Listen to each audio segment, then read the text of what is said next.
Hi, Papa Yeager here with This Day in History. January 22nd, 1840, the first British colonists reached New Zealand. They would settle what would become Wellington Colony. This was 1840, the first settlement. However, the first European to actually see New Zealand and somewhat explore it was Abel Tasman 200 years earlier. Almost 200 years earlier.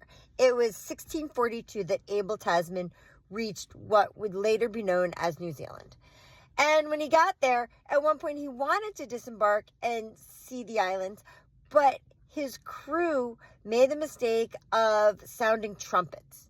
The Maori, the natives in New Zealand, heard the trumpets, thought that the Europeans were signaling battle, and they opened fire on Tasman's group.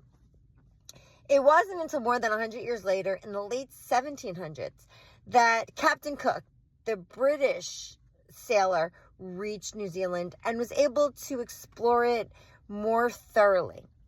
Once that happened, interest immediately in that area arose. Missionaries were going over, whalers, traders, and then in 1840, the first group of colonists. Shortly after their arrival, they forced the Maori to sign the Treaty of Waitangi. This treaty, essentially, in this treaty, the Maori gave up their sovereignty. They gave their sovereignty to the British in return for protection. Of course, the perception and interpretation has changed, been challenged over the years, because once again, this was an instance of here come the white Europeans just wanting to take over the territory, and they'll do whatever they can. Of course, following the signing of this treaty, armed conflict continued until there were so few Maori left that there weren't enough of them to maintain the constant battle.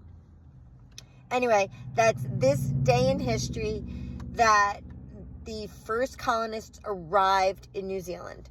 Oh, New Zealand was named after the province in the Netherlands called Zeeland, hence New Zealand. Anyway, that's today.